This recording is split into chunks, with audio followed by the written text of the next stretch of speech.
السلام علیکم ورحمۃ اللہ وبرکاتہ۔ آج 23 شعبان 16 اپریل جمعرات کو انشاءاللہ تعالی ہم اپنا 5واں پارہ جو ہے اس کا مطالعہ کریں گے، والمحصنات، اور سورہ نساء ہے جو ہماری چل رہی تھی۔ اعوذ باللہ من الشیطان الرجیم، بسم اللہ الرحمن الرحیم۔ اللہم انی اسألک علما نافعا وعملا متقبلا ورزقا طیبا رب زدنی علما رب زدنی علما رب زدنی علما۔ اللہم لک الحمد کلو ولک الشکر کلو، اللہم لک الحمد کلو ولک الشکر کلو، آمین یا اللہ۔ بسم اللہ الرحمن الرحیم۔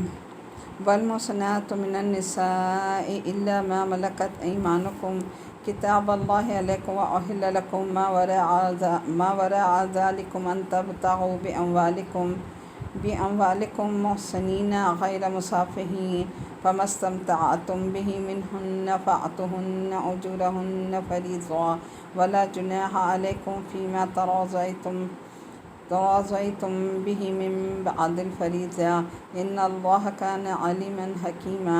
ومن لم یستطع منکم طولا ان ینکح المحصنات المؤمنات فمما ملکت ایمانکم من فتیاتکم المؤمنات واللہ اعلم بایمانکم بعضکم من بعض فانکحوہن بإذن أهلهن وآتوهن أجورهن بالمعروف محصنات غير مسافحات ولا متخذات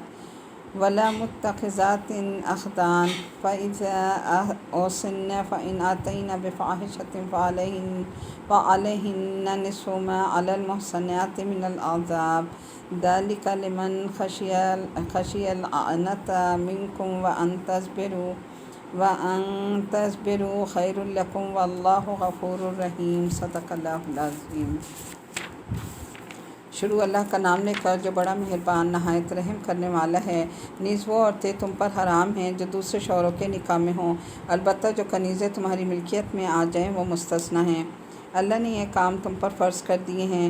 ان عورتوں کو چھوڑ کر تمام عورتوں کے بارے میں حلال کر دیا گیا کہ تم اپنا مال بطور مہر خرچ کر کے انہیں اپنے نکاح میں لانا چاہو، بشرط یہ کہ تم ان سے باقاعدہ نکاح کا رشتہ قائم کر کے عفت حاصل کرو، صرف شہوت نکالنا مقصود نہ ہو۔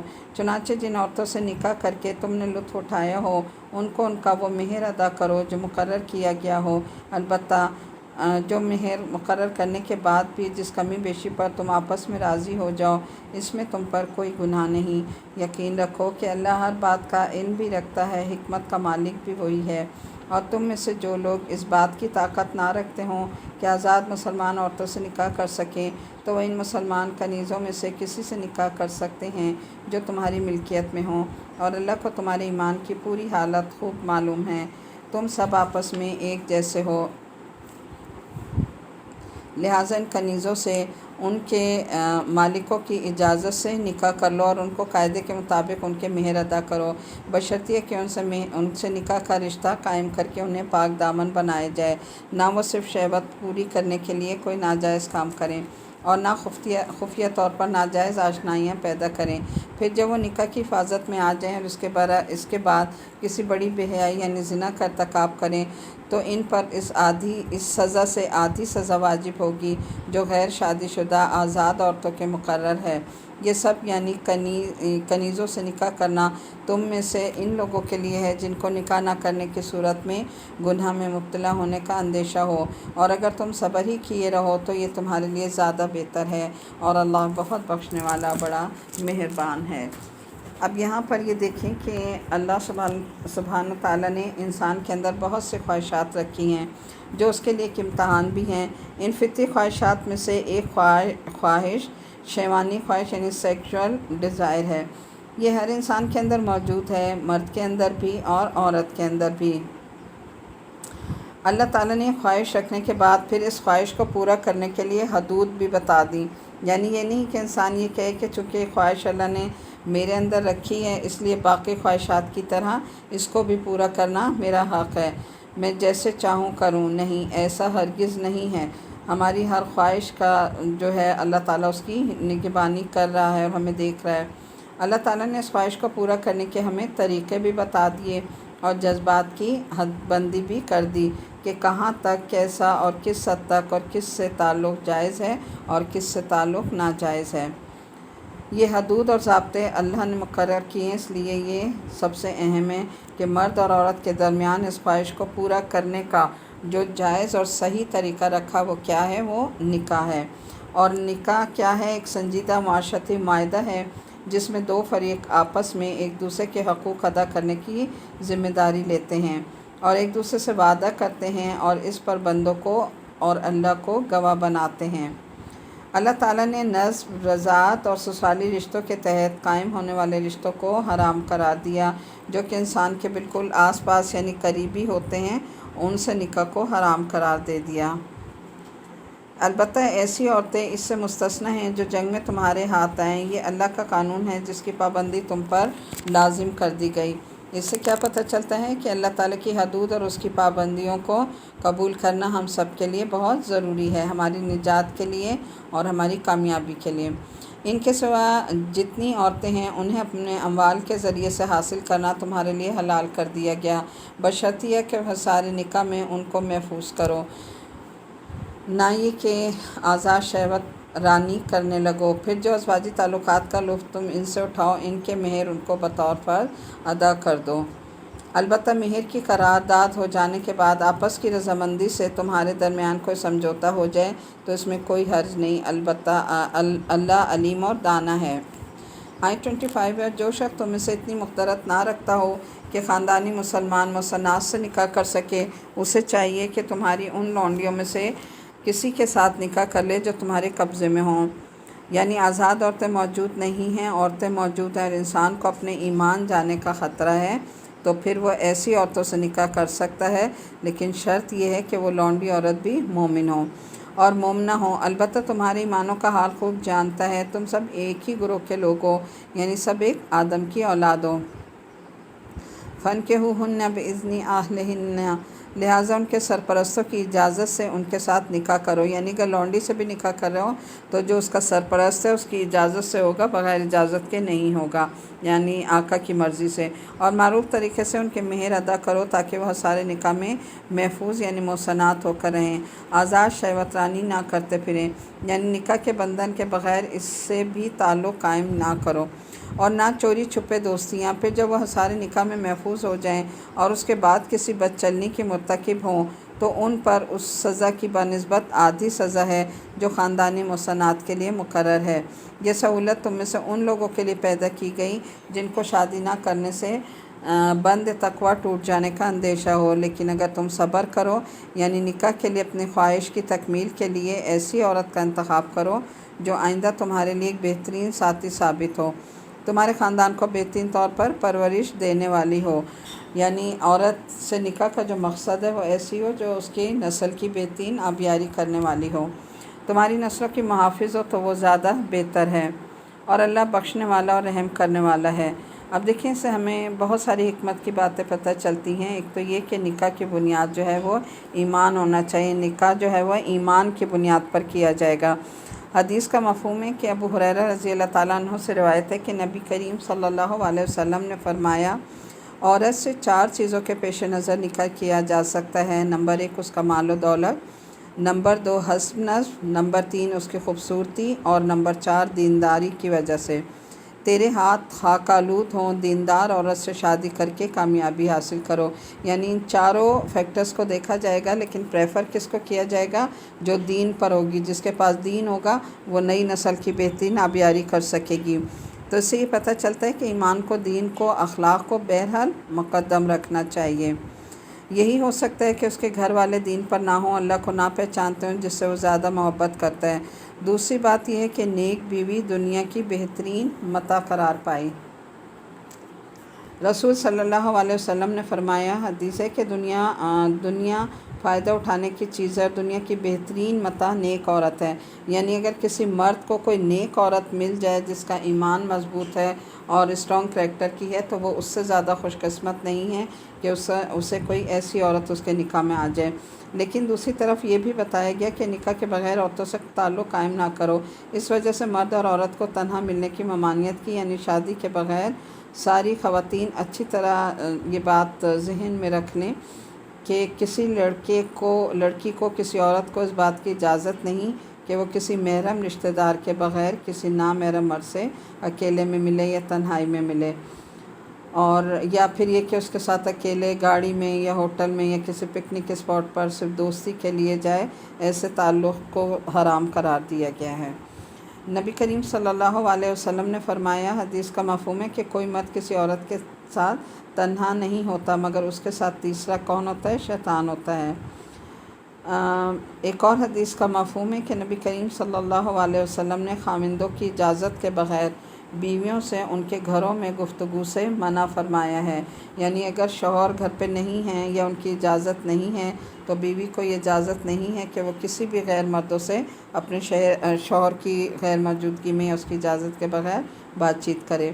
کسی عورت اور مرد کو نکاح کے بغیر نظر اور ذات کے بغیر آپس میں ایک دوسرے کو چھونا نہیں چاہیے، لیکن کچھ ایکسیپشنل کیسز ہوتے ہیں، جیسے کوئی بیماری کا علاج کرنا ہے تو اگر کوئی ڈاکٹر مریض کو چھوتا ہے یا بیمار کو اٹھانا پڑتا ہے یا ایمرجنسی میں کسی عورت کو ہاتھ لگانا پڑتا ہے، ورنہ عام حالت میں اور خصوصاً اگر کسی لڑکی کے کسی مرد کے ساتھ کوئی دوستانہ تعلقات ہوں تو اول تو انہیں ختم ہونا چاہیے، لیکن کسی بھی دعوت پر کسی کے بھی کہنے پر اپنا ہاتھ کسی مرد کے ہاتھ میں نہیں دینا چاہیے۔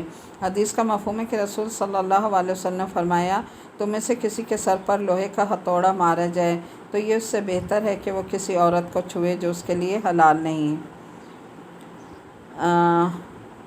پھر اسی طرح آپ دیکھیں کہ جب آپ کبھی شاپنگ پہ جاتے ہیں، کسی دکان پر جاتے ہیں، مردوں کے ساتھ کوئی لین دین ہوتا ہے، کوئی کاغذ لینا ہو دینا ہو تو اپنے ہاتھوں کو، اپنے جسم کو، اپنے آپ کو بچا کر رکھیں، اور اسی طرح کسی بھیڑ یا رش والی جگہوں پر نہ جائیں یا ایسے بازار میں نہ جائیں جہاں مردوں کا رش ہو اور ان کے ساتھ جو ہے جسم ٹچ ہو۔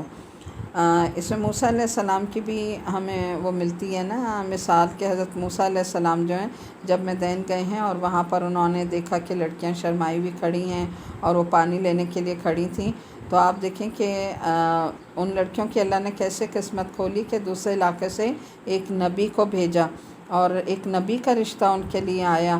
تو سوچیں کہ یہ کس وجہ سے؟ صرف ان کی شرم و حیا کی وجہ سے، کہ جو لڑکیاں شرم و حیا سے رہتی ہیں، اپنی عزت کی، اپنی پاک دامنی کی حفاظت کرتی ہیں، تو اللہ تعالیٰ ان کو نیک اور اچھے شوہر عطا کرتا ہے۔ تو جب تک شادی نہیں ہوتی اپنی شرم و حیا کی حفاظت کریں تو اللہ تعالیٰ سے اچھی امید رکھیں، اللہ تعالیٰ انہیں ضرور نیک اور اچھے شوہر دے گا۔ لیکن اگر آپ نے ڈنڈی ماری تو پھر شوہر بھی ایسا ملے جو عورتوں کے پیچھے بھاگتا ہے۔ اللہ تعالیٰ نے عورت کو بہت دیکھیں قیمتی چیز بنایا ہے، اور اس کے جسم سے، اس کے حسن سے، اس سے فائدہ اٹھانے کے لیے اللہ تعالیٰ نے شرطیں رکھی ہیں مردوں کے لیے بھی، کہ تم بھی اس کی ضروریات پورا کرو گے، اس کا نان نفقہ اٹھاؤ گے، اس کو ایک شہزادی بنا کر رکھو گے اور اس کے دکھ اور تکلیف میں اس کا ساتھ دو گے۔ یعنی شادی سے پہلے جو ہے وہ باپ اور بھائی کو اس کا کفیل بنایا، اور شادی کے بعد شوہر اور بیٹا جو ہے وہ اس کی حفاظت کریں گے اور اس کے ہر چیز کا خیال رکھیں گے۔ تو ایک عورت کو سب سے زیادہ اس بات کا خیال رکھنا چاہیے کہ وہ شادی کے بغیر کسی مرد سے کوئی تعلق نہ رکھے۔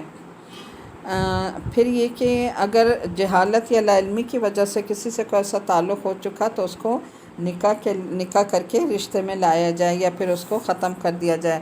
خواہ مخواہ کی دوستیاں جو ہیں وہ ہمارے اسلام میں جائز نہیں ہیں۔ اور یہ کس کی خاطر؟ اللہ کی خاطر، اور جب اللہ کی خاطر ہم کوئی سٹیپ لیں گے تو اللہ تعالیٰ ہمیں اس کا ضرور نعم البدل بھی عطا کرے گا، اور اگر آپ نے نہ چھوڑا تو دنیا اور آخرت دونوں میں رسوائی کا سبب ہے۔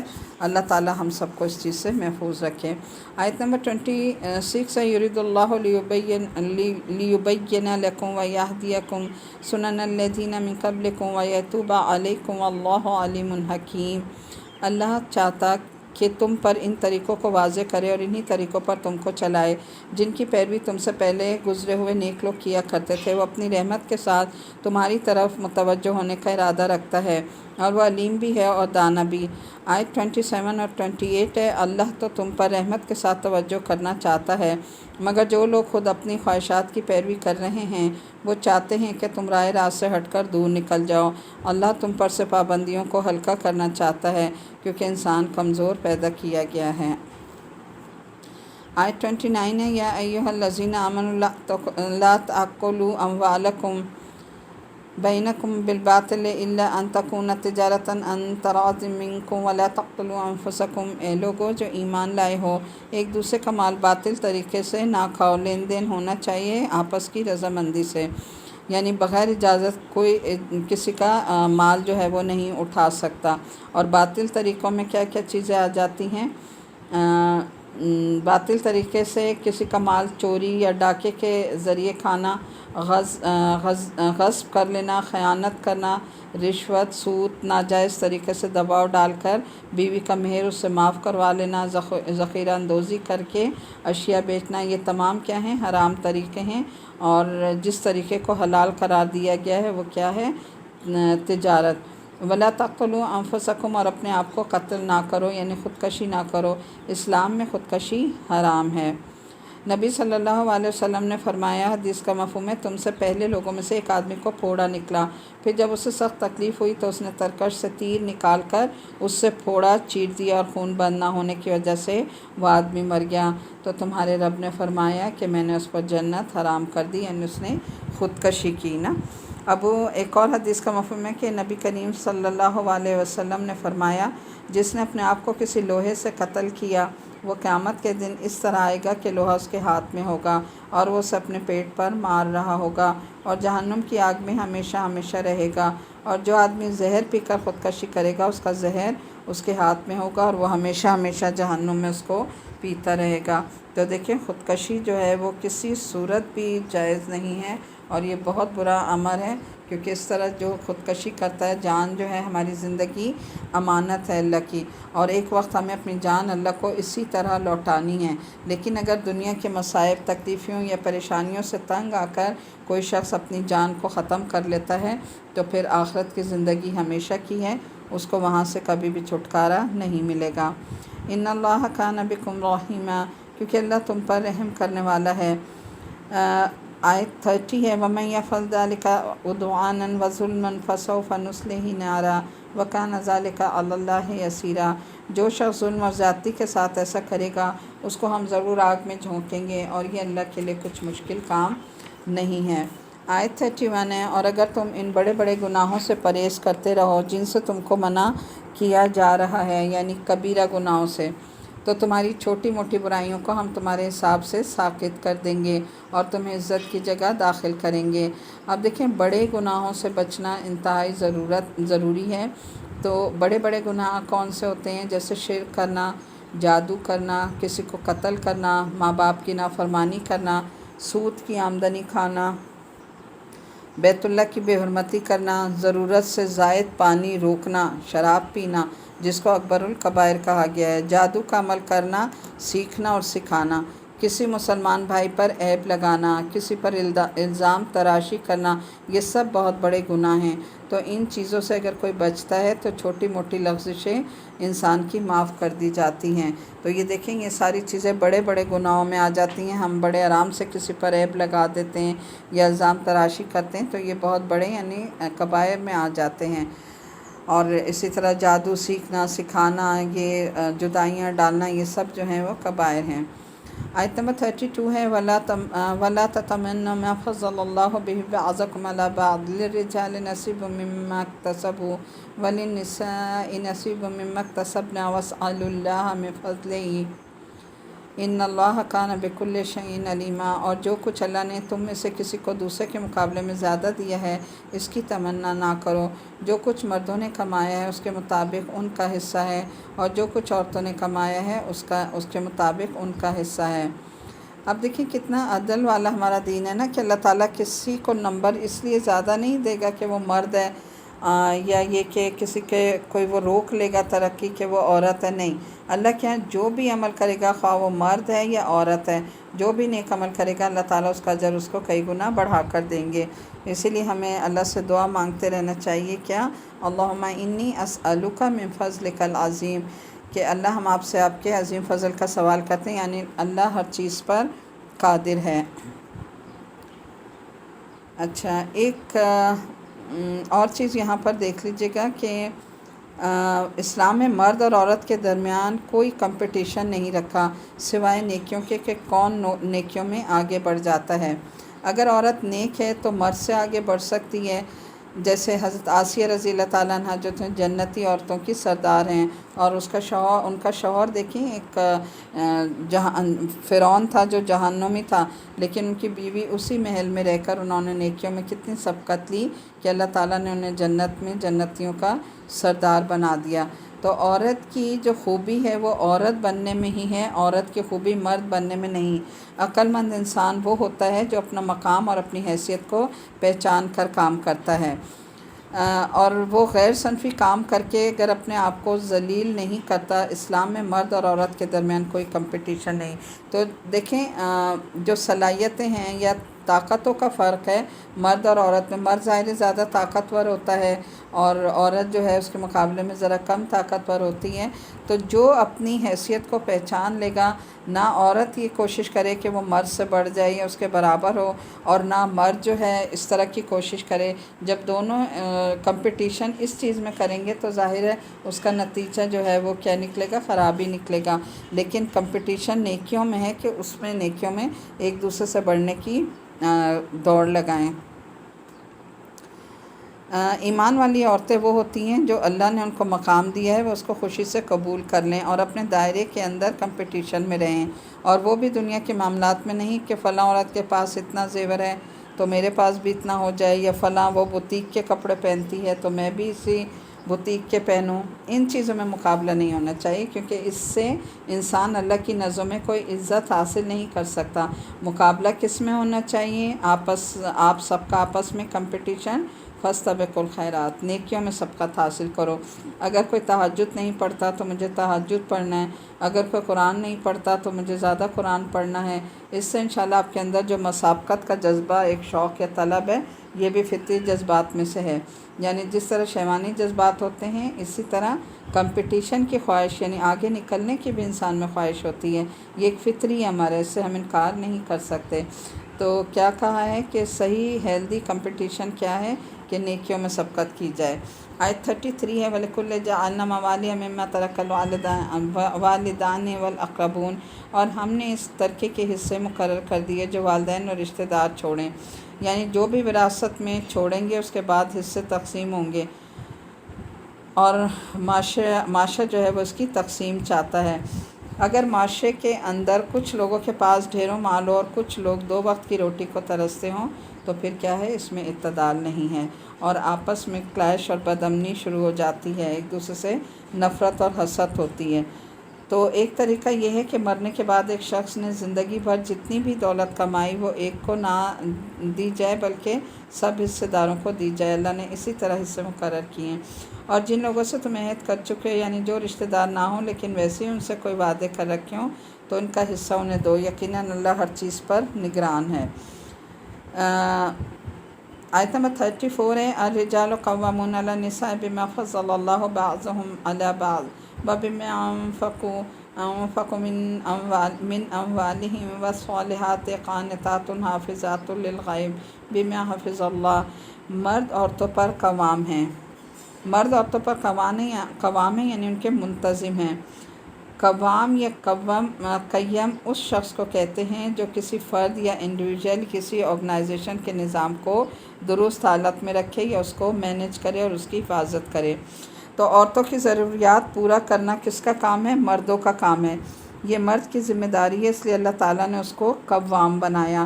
بما فضل اللہ بعضهم علی بعض، اس وجہ سے کہ اللہ نے ان میں سے بعض کو بعض پر فضیلت دی، اور یہ فضیلت دو وجوہات کی بنا پر ہوتی ہے۔ ایک تو یہ کہ ان کی جسمانی طاقت ہے، اس میں ان کی فضیلت ہے، اور دوسرا یہ کہ وہ اپنے مال خرچ کرتے ہیں۔ تو اگر کوئی جو ہے اس فطرت کو چینج کرنا چاہے گا، عورت یہ چاہے گی کہ میں اس کی جسمانی طاقت کا مقابلہ کروں یا اس کے ساتھ برابر کا مقابلہ کروں، تو پھر ظاہر ہے اس چیز میں کیا ہوگا؟ بگاڑ پیدا ہوگی۔ وَبِمَا أَنفَقُوا مِنْ أَمْوَالِهِمْ، اور اس وجہ سے کہ اپنے مالوں میں سے خرچ کرتے ہیں۔ تو دیکھیں یہ ایک فطری نظام ہے نا کہ جہاں بھی چند لوگ مل کر کام کریں وہاں ایک ڈسپلن ہونا چاہیے۔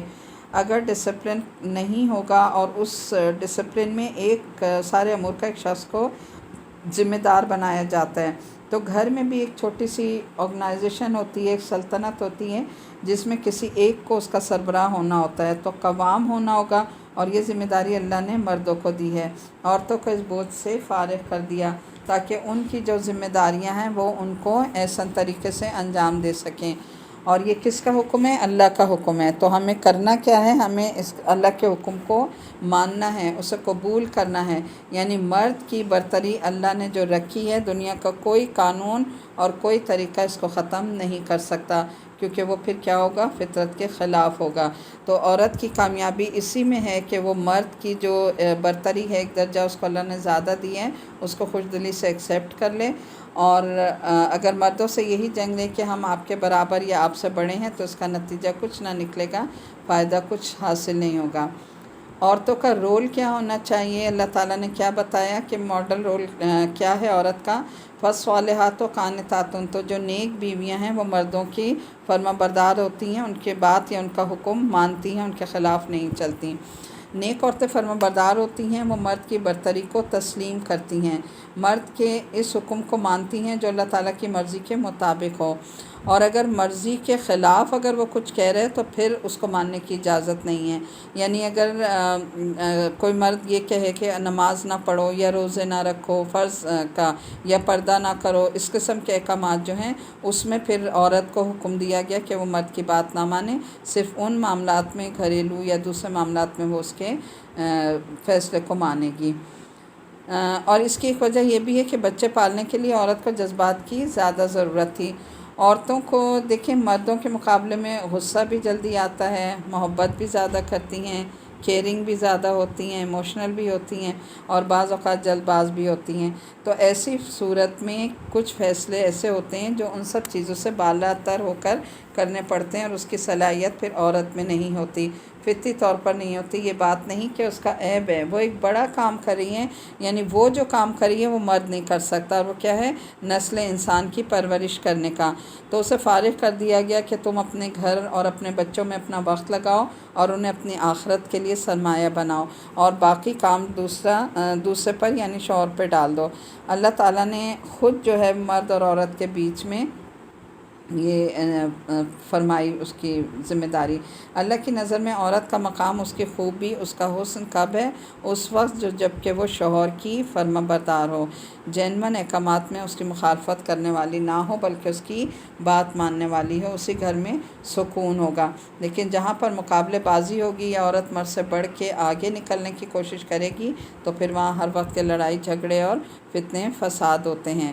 تو اللہ تعالیٰ نے تو آپ دیکھیں عورت کو سورہ نساء کتنا عورتوں کے اس پہ رکھا، اور عورتوں کے حقوق کو کتنا پروبوک کیا ہے نا، یہاں پر اللہ تعالیٰ نے کتنی اس کی حفاظت کی ہے کہ عورت کو اللہ تعالیٰ نے گھر میں ایک مقام دیا کہ وہ آرام سے سکون سے اپنے گھر میں رہے، اپنے بچوں کی تربیت کرے، نئی نسل کی بہترین آبیاری کرے، اس کام کو وہ سنبھالے رکھے، اور مرد جو ہے وہ باہر کی دنیا میں محنت مشقت کر کے اس کے لیے کما کر لائیں اور اس کا خیال رکھیں۔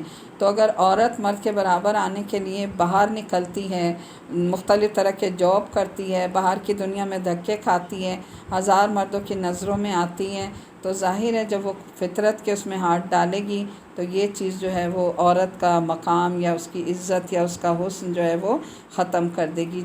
جس کا مقام ہے اگر وہ اس مقام پہ رہے تو وہ اس کے لیے زیادہ بہتر ہوتا ہے۔ حدیث کا مفہوم ہے کہ نبی کریم صلی اللہ علیہ وسلم نے فرمایا، بہترین بیوی وہ ہے جس کی طرف تم دیکھو تو وہ تمہیں خوش کر دے، اور جب تم کسی بات کا حکم دو تو بجا لائے، اور تمہاری عدم موجودگی میں تمہارے مال اور اپنی ذات کی حفاظت کرے۔ اب دیکھیں شوہر کا جو گھر ہوتا ہے نا، وہ بیوی کے پاس ایک امانت ہوتا ہے، اس کے گھر میں جو بھی اس کا ساز و سامان ہے، اس کے بچے ہیں، ان کی تربیت ہے، اس کی اپنی ذات ہے، ہر چیز شوہر کی امانت ہے، اور اس کی امانت کی حفاظت کرنی چاہیے۔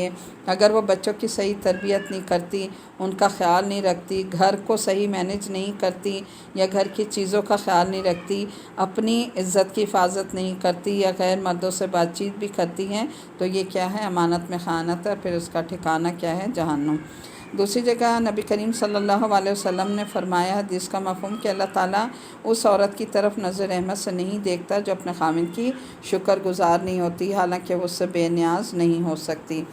تو آپ دیکھیں کہ اس کے بغیر وہ رہ بھی نہیں سکتی، لیکن جب وہ ہوتا ہے تو وہ صرف لڑائی جھگڑے کرتی ہے، گلے شکوے کرتی ہے، ہر چیز میں کمپلین کرتی ہے۔ تو شوہر بھی چاہے اس کے پاس جتنی بھی جسمانی مالی طاقت یا مالی لحاظ سے جتنا بھی اسٹیبل ہے نا، پھر بھی بہرحال ظاہر ہے وہ ایک انسان ہے، ہیومن بینگ ہے، وہ بھولتا بھی ہے، غلطی بھی کرتا ہے۔ تو ایسی چیزوں کو اگنور کر دینا چاہیے بیویوں کو۔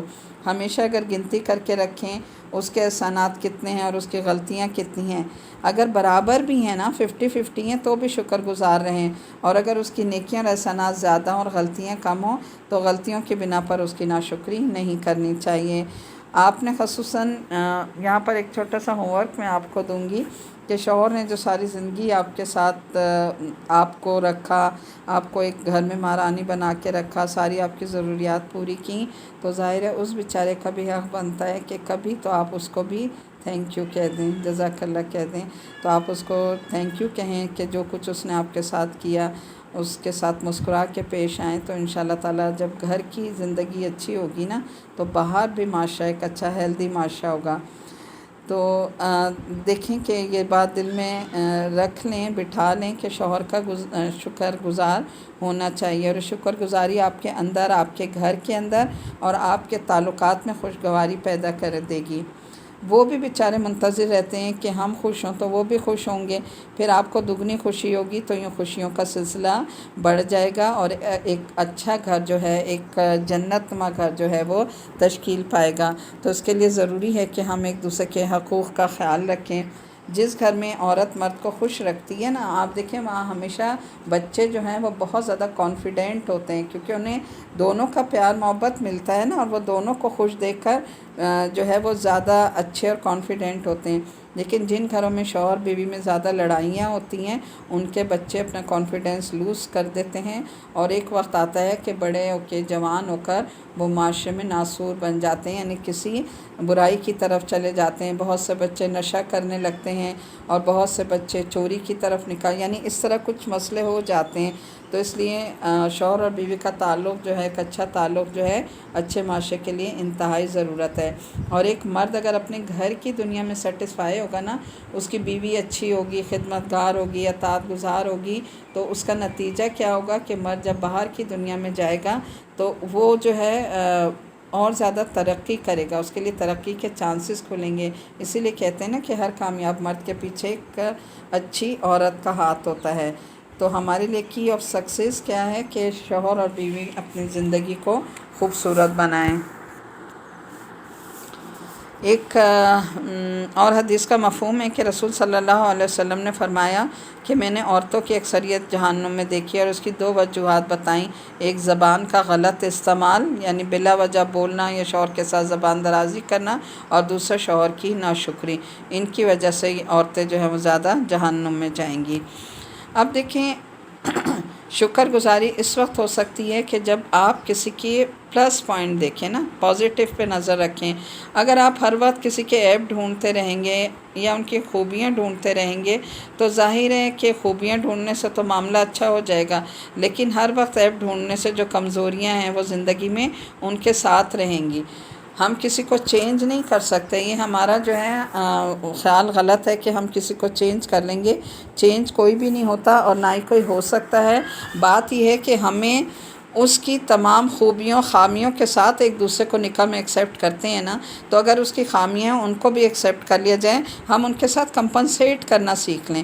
اس کی مثال ایسے ہیں کہ جیسے آپ دیکھیں لوڈ شیڈنگ جو ہے ہماری زندگی کا ایک حصہ بن گئی ہے نا، تو ہم نے کیا کیا کہ اپنے استطاعت کے مطابق کسی نے UPS لگوا لیا، کسی نے جنریٹر لگا لیے، کسی نے جو ہے دیہات وغیرہ ہیں تو ہاتھ کے پنکھے لے لیے، موم بتیاں یا لالٹین جلا لی۔